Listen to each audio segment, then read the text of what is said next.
entrepreneurs, are you trying to make bigger profits in your small business? Like many of us, I'm sure you're feeling it. Business is hard.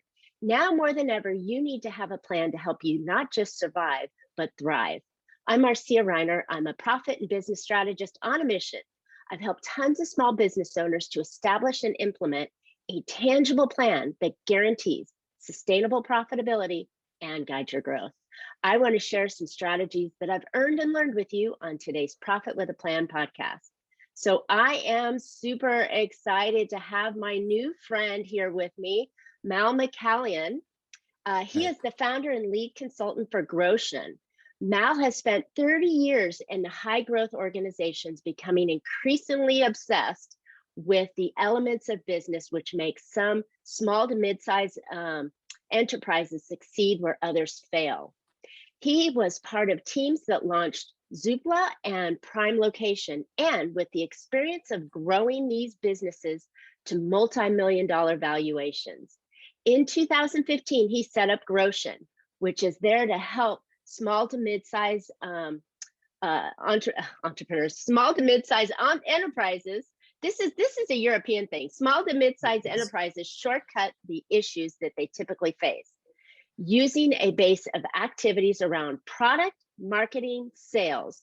Growtion has helped dozens of small businesses, startups, and scale-ups execute their way to success. Mal has spoken about business growth at various events, including Future, Prop Tech, and his new book. We're really excited to hear about this, and I congratulate you greatly for it.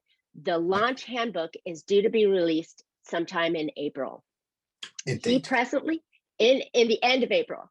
So he is presently, has a weekly show called the Growth Execution Podcast and appears in Growtion's Growth Execution Tip videos every weekday morning. So wow, Mal, I am so excited to have you as part of my podcast. Welcome. Marcia, it's great to be here. Thank you so much. And thank you, and apologies, because we call them SMEs over here.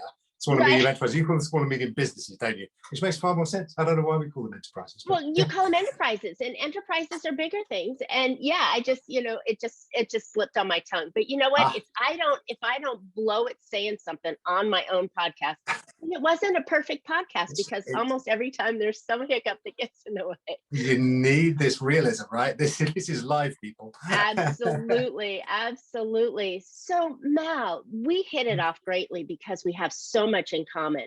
But before we go down to what we're going to really talk about today, I wanted you to share a little bit about your new book that you have coming out and why you're writing it, because this is something super important for listeners right now. Oh, well, thanks, Marcia. And genuinely, thanks so much for having me on the podcast.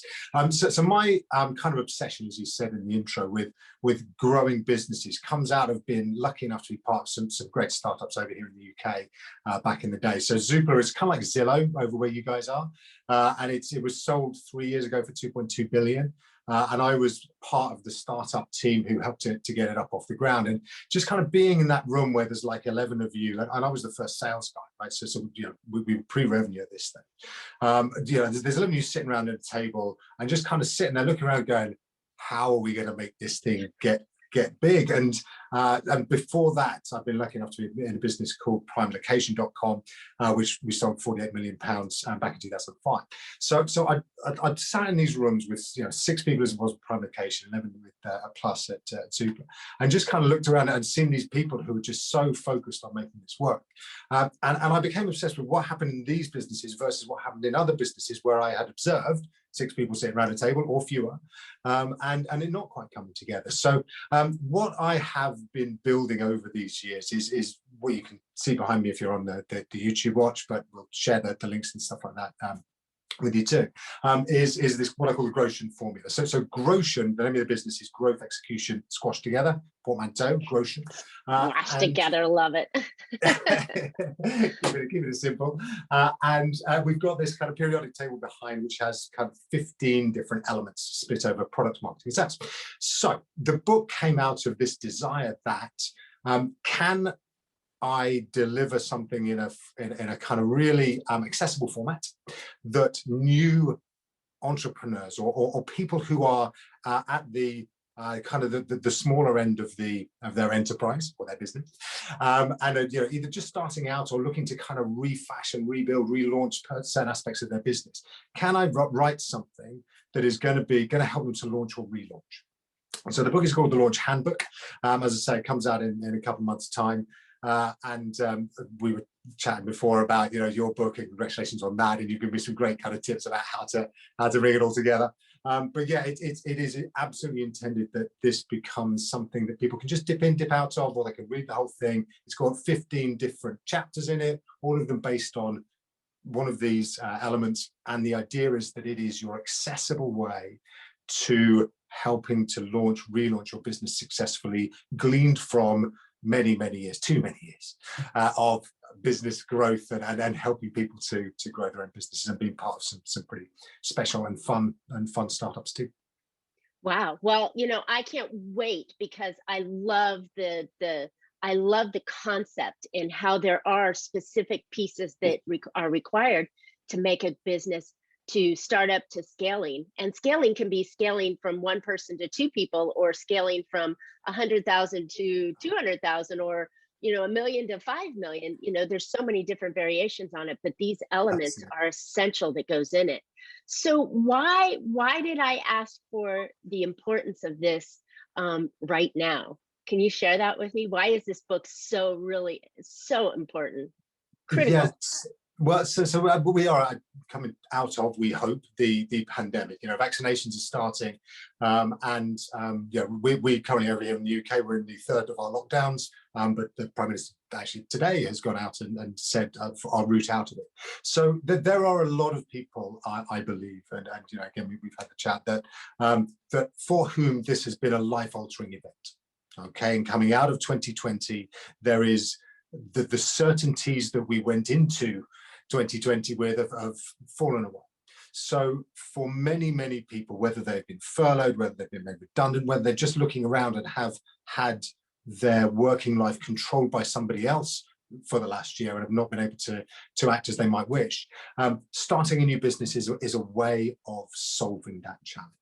Okay, and I believe fundamentally that there are going to be the next amazing entrepreneurs right now, sitting now, hopefully listening to this and thinking, this is the way that I'm going to reinvent my life, to take control of it, to see what is possible. And the Launch Handbook is there to be that thing you can pick up, you can dip into, dip out of, and it will help you through product. How do you build your product? How do you understand what you need to include in it, and how to price it, how to design it, how to know your audience, then into marketing. What's your brand look like? How do you get the content out there? What's the intel data you need on the people that you're here to serve? What your advertising is, and then into sales. And sales is again, we've spoken a lot about the sales side of things. I come from sales. It is one of my big passions, and it's the one that perhaps, particularly for entrepreneurs who are starting out, and particularly for those who are in love with their product and have some creativity on the marketing side, the sales side is that kind of gnarly thing that a lot of people don't really want to get too close to because it feels a little bit grubby. And I fundamentally, within the book and with everything that I talk about, is sales. You need to get hold of it. And your podcast is all about profit, and it's here. Sales, that's where that lies. The other stuff is the build up to it.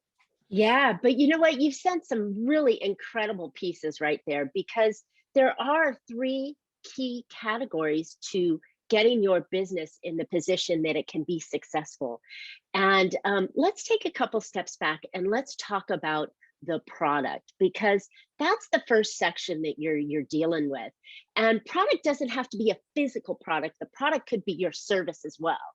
But talk to us a little bit more of some of the things that we need to do to make sure our product is the right product.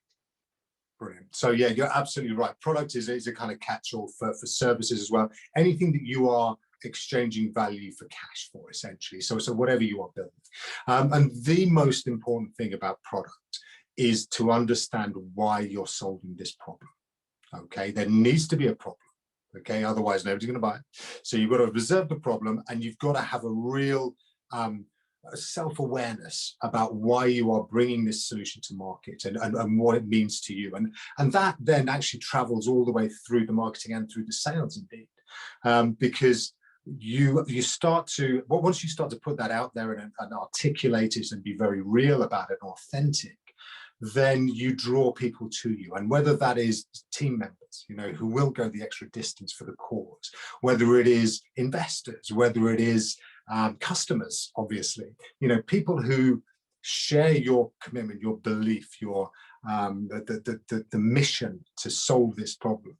This is the most important thing that you can do in your product, is understand that, is really get to grips with it. So it needs to be a combination of you and the problem.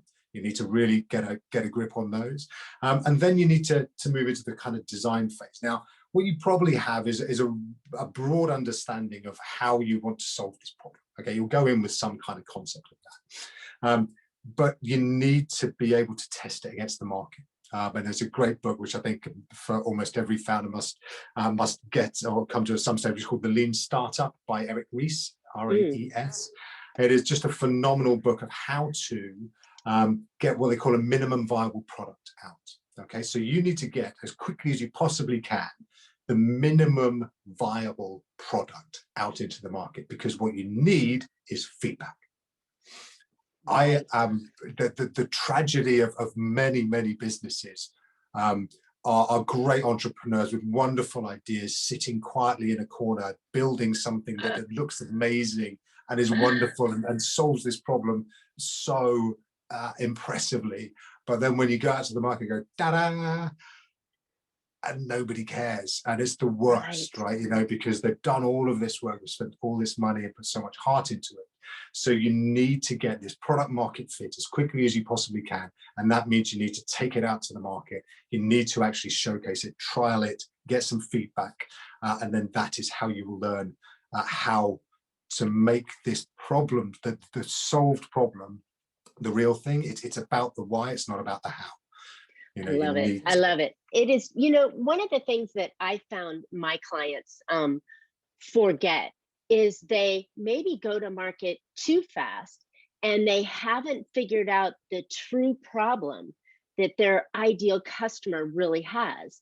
Oftentimes they're like, oh, I had this problem, so now everybody else is going to have this problem, so I'm going out with the product. They didn't take this step back to go, who do I want to work with? And what is that real problem? Not the superficial problem, but the one way down low, deep inside the gut that that they don't see. Do you recommend the same thing, that they really understand who that person is that they're going to be selling that product to and what that problem is? Absolutely. So the first three of the elements up here: product concept is your why. You've got product design, which we just talked about, and then we've got product service. Product service is all about your person, right? It's about your market, it's about your audience. Who is your niche? And you're right, you know, that if you go out into market really quickly with a kind of with what you believe to be the solution, then that is a problem, because as you say, you are likely to kind of find that it's too superficial, or that there isn't enough market there to make it profitable, and that's not going to be a very a smart outcome either. But what I advocate a lot is you take it out to market, but you are very honest and open that this isn't the final version, right? This is, you know, you're almost in conversation with those people, and you say, look, I know you've got a problem. I want to solve it. I think this is the way that to solve it, or this is my idea of it. And then you're asking and inviting that feedback.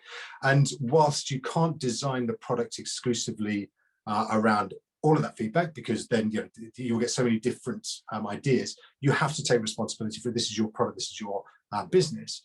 But you cannot, in isolation, in splendid isolation, make something, take it out there and just expect people, and almost get annoyed with people if they're not. Just like, look, don't this work? Right. I've spent years creating this. Why aren't you buying it? Right. Absolutely right. And it's everybody else's fault. That's amazing. That's amazing, because it is really essential, because that's your business. That's what you're here to do. And so many of these business owners that, you know, maybe transitioning now, like we said in the beginning of this conversation, that they're thinking, okay, I've got a way to do it better.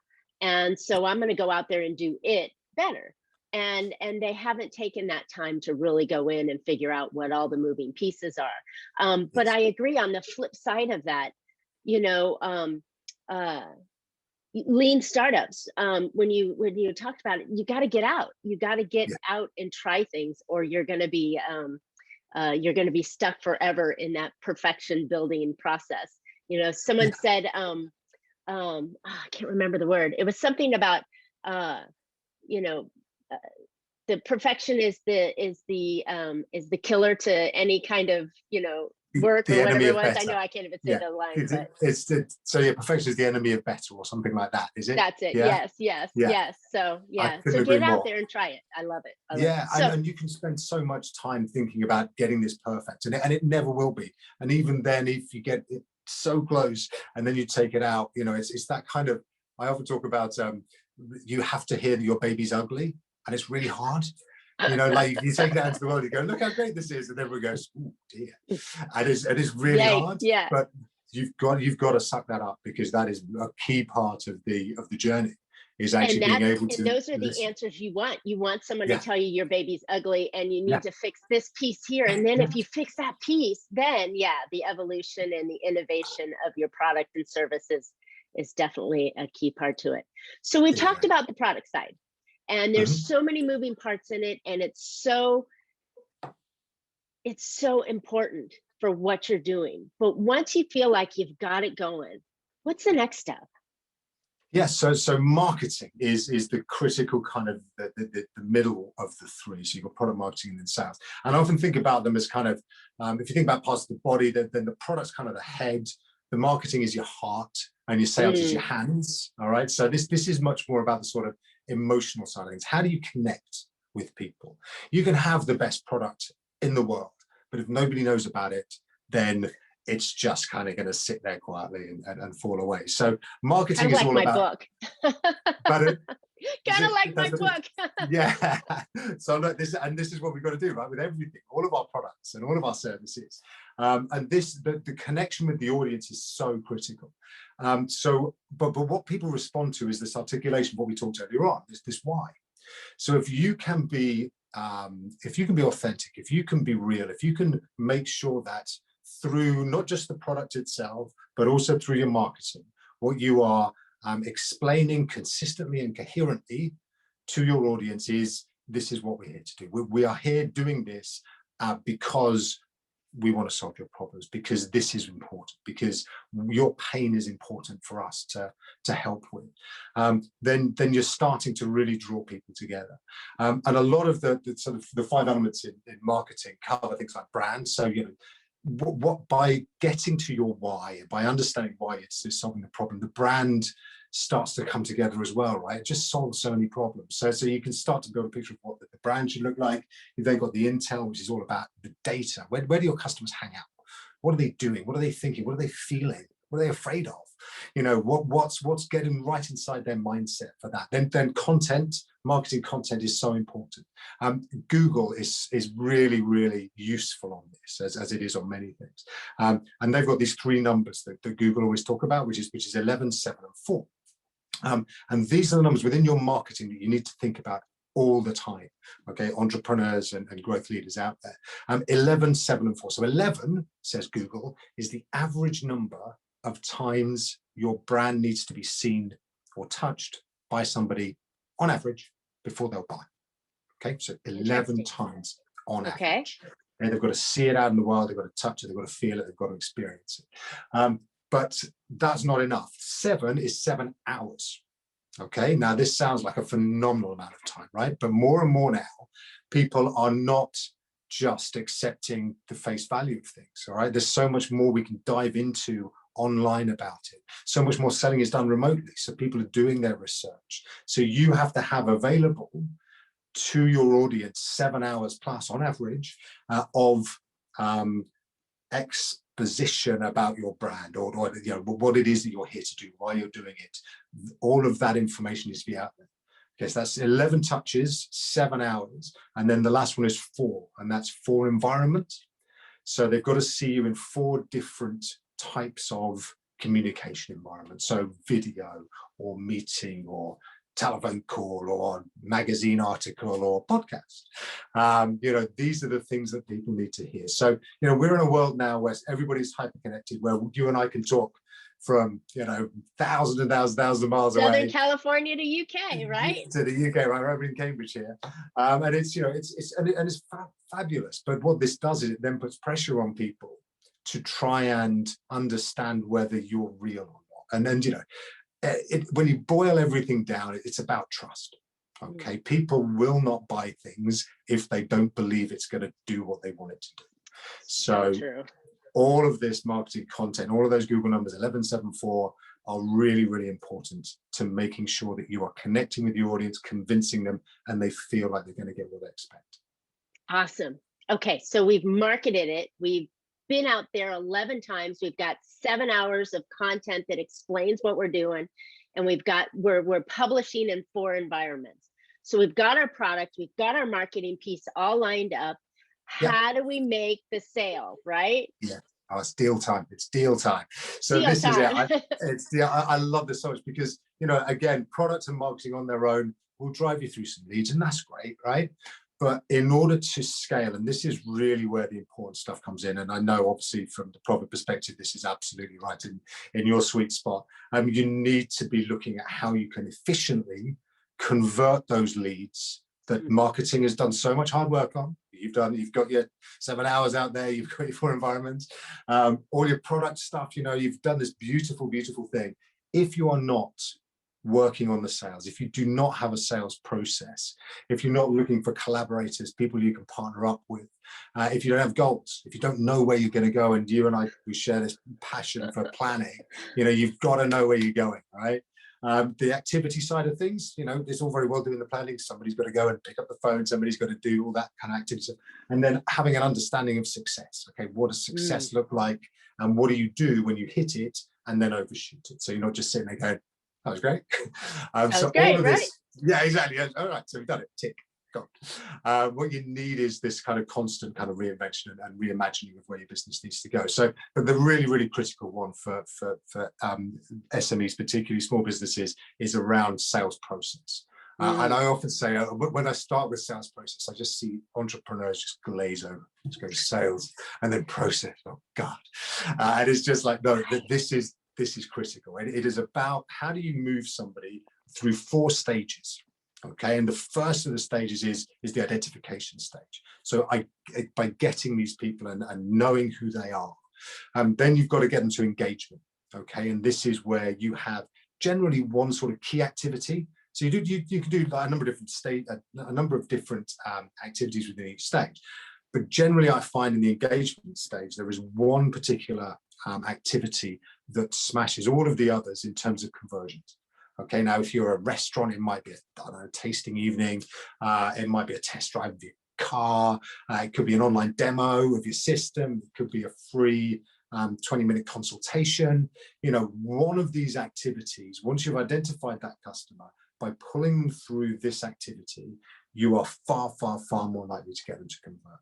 All right, so that really needs to be your call to action on pretty much everything. Is right. Everything funnels into that one thing. Absolutely. Come on your online demo, right? Or come and have a tasting evening, or come and wine tasting, whatever it is. That key activity is the thing that takes you from engagement down to conversion. Now, oftentimes as well, if you are relatively new to sales, conversion is the time when you're almost cracking open the champagne because somebody said yes, or they've loaded up their cart online, or they've kind of like looked around and gone, I really like that. But you and I know that things can happen. Until you've got that, until they've clicked that buy button, until they've put their details in, until they've signed that contract, until the money is in the bank, you cannot rest in sales. Right. You have to get the money in, all right? Or you have to get the contract signed and the commitment there, because pandemics hit, apparently, and things happen. You think? Yeah, exactly. Things happen. They just changed the game. So again, don't stop at conversion. Don't stop when they say yes. Only stop when they've committed, they've signed that contract, the money's in the bank. And at that point, you can then go and crack open the champagne and have a jolly nice time. Love it. Love it. These are super important. So you've talked about, like I've said, you talked about the three pieces. You talked about having the product in there. You're talking about getting the emotional buy-in in the marketing and getting them through that 11, 7, and 4 number. Then you've spoken about the 4 stages of sales, which is super important. So now take me into a position where today's small business owner can master all of these. Is this something that needs 3 different people? Is this something that can be farmed out? Where do you think the benefit will be for listeners to be able to implement this into their business today? Yeah, great question. This is all doable. Okay, so for those doable, out there, one person doable, a doable team doable. One person doable. Okay, so the Okay. whole idea of this is you can sit there with your laptop in your house on your own, starting from your kitchen table, whatever, and go through these processes and say, right, the first thing I need to do is find my why. I can do that. I can sit there and work it out. Then I can design this product. If it's an online service, something like that, that's you can do that. In terms of going out into the market, you can buy Facebook ads for $10 a day these days. You can start to find that audience. You can start to get them involved. You can ask them questions. You can show them what you've got and get that feedback. As far as brands are concerned, there's logo makers out there now. And again, if you go can onto get the site, started on your own. Do you know what? And that's what I love as well. There's something about that kind of scrappy sort of, right, do you know what? I'm going to make it. I'm going to get this done.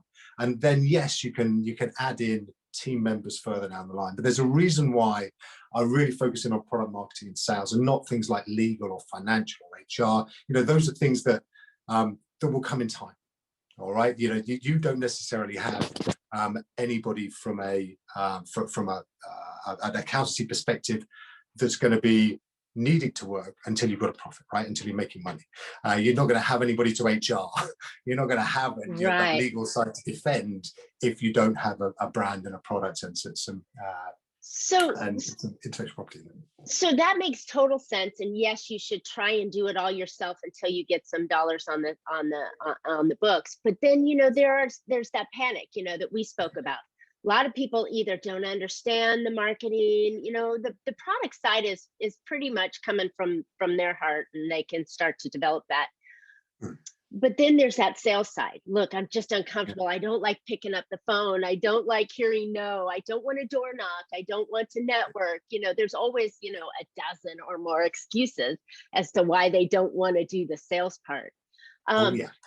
Right. So if we were going to look at the first person that you hire, would it be the marketing team or would it be the sales team? I mean, It's a great question. So one of the reasons, again, why there's kind of 50 different elements here is I'm really keen and within the Growtion business to diagnose where your potential weakness is the wrong phrase, but your least strong attribute is. And depending on the business and depending on the entrepreneur, will depend on this, right? So I love sales, so I could spend all my life there. I am less good at product development, but actually there are skilled professionals there who are able to help me by building that side out. Branding, that absolutely, there's logo makers, there's all these things you can do. I have got a professional in to do that because that's something that I would rather have done that way with a professional and so on. So it really as there are as many different businesses, I'm sure, as there are kind of different skill sets, combinations of. I think what the beauty of starting it up yourself and sitting there and working through these is you can pretty clearly understand which ones you're least good on, and whichever one it is, that's the person to get. Right, and that also, when you can go through this practice here of hitting all 15 of those boxes, you're also going to get a clear understanding of what needs to be done. So if you do hire somebody, or when you hire somebody, yes, exactly what you want them to do because you had your hands in it yourself. Absolutely right. So so if social media is the thing that you're absolutely allergic to, then that is something, you've got to hit these 11 touches. You're going to need some social media expertise in there. On the other hand, if you're always on Instagram and you kind of love Twitter and you're getting into TikTok and stuff like that, then that's going to be great for you, but perhaps you're missing out on the sales side because you'd much rather spend some time looking at cat videos Hilarious. So this has been really valuable stuff, Mal. I mean, just having the understanding that you can go into the weeds, or you can keep it pretty simple, or you can follow 5 categories in each section to make sure the gaps are filled and that these pieces are being touched on each time. So I love the growth formula. I love Growtion. I love the idea of this. And I think it is so valuable for today's business owners considering what's going on. So where can listeners find out more information about you and Growtion? Brilliant. So Growtion, the website is growtion.co, so growtion.co. Now there's a scorecard there, and we didn't talk specifically about how you can drive leads here. So it's a bit of fun. Basically, you can fill in the scorecard. If you go to growtion.co, grow.co/scorecard, then you can fill in some questions, and it will give you a score as to how your growth potential is looking right now. But that's the kind of thing that we love to help with as well. There's loads of other stuff, loads of free stuff on there. There's tips every day. There's lots you can find to help you with your business growth. Love it. It is really important in today's time to have this kind of information and foundation, whether you're starting up or you're scaling, and you're scaling from 100,000 to 200,000, or you're scaling from 100,000 to 1 million, whatever, 5, 10 million, whatever your growth is, you still need to have these foundational pieces in there. And that's why I'm really excited to have you and this topic on my show today. So Brandon, thank you. Awesome. Thanks. Awesome. Okay, listeners, I hope you have found an idea or two to put into your business that will help you become more profitable. Considering, as we've been talking, what's happened to business over the last year, it's now more than ever important to have and create your own profit plan so you too can have a thriving business. To further help my listeners, I am hosting a free webinar next Thursday, where I will share 3 strategies to help you create a thriving profit in your business. You can register for free at www.thrivingprofit.com. And Mal and I would love to hear your questions, feedback, or even ideas for future shows.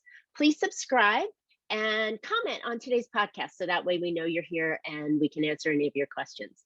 And as always, you can catch Profit with a Plan on any of your favorite podcast players. We're looking forward to more great profitable information on next week's show. So until then, make your plans and profit with it. Thanks, Mal. Thanks very much indeed. Great to see you.